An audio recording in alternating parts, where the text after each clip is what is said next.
eius festa, eius gesta, cole devotissima,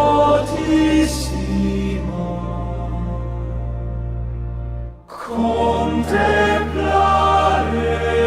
et mirare eius celsitudine,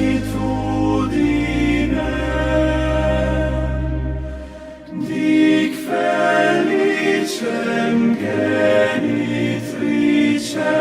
dic beatam Firdinem,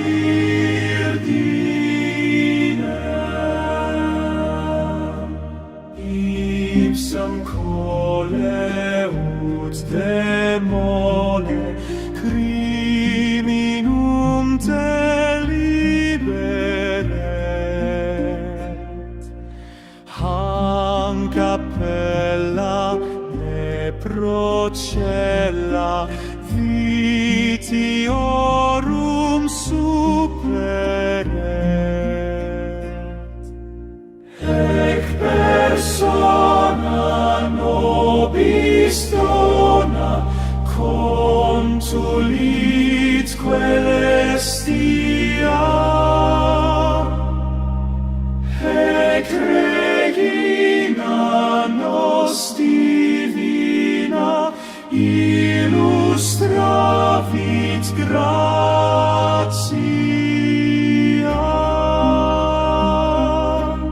Lingua mea dic trophea virginis puerbera,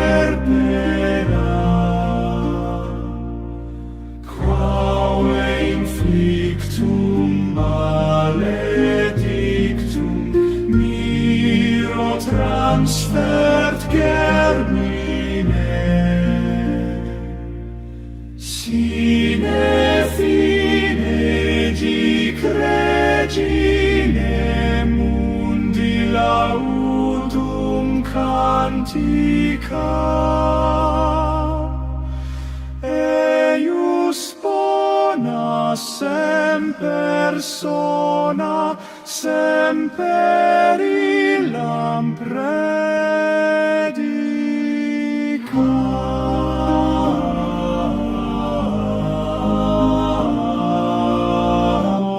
Omnes mei sensus ei personate gloriam,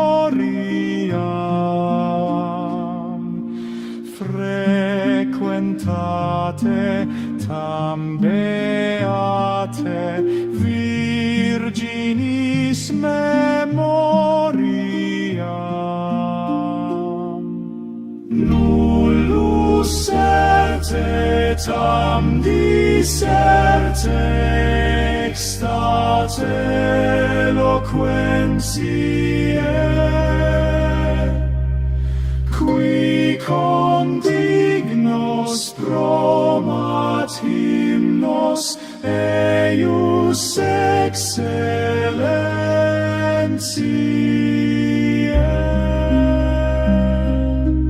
Omnes laudentum Dei gaudent, matrem Dei verdingat,